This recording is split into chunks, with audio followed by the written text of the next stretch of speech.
नमस्कार मित्रांनो, आपल्याकडे काही दिवसांपूर्वी प्रिया स्कूटर आली होती रिस्टोरेशनसाठी। महत्त्वाचं म्हणजे ह्या स्कूटरचा मॉडेल आहे 1978चा आणि स्कूटरचं जी कंडिशन होती ती ओकेच होती।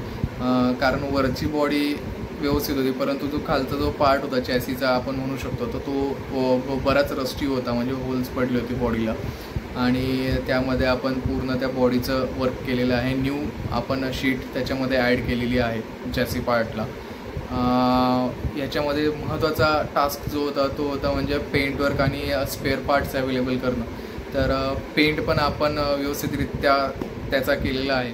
महत्त्वाचं म्हणजे इंटरनल जे रस्टिंग होतं ते क्लिअर करायचं होतं आपल्याला। सोबतच चॅलेंजेस हे होते की सगळ्या काही गोष्टी मॅनेज करून तिला फायनल कधी ती रेडी होऊन बाहेर येते।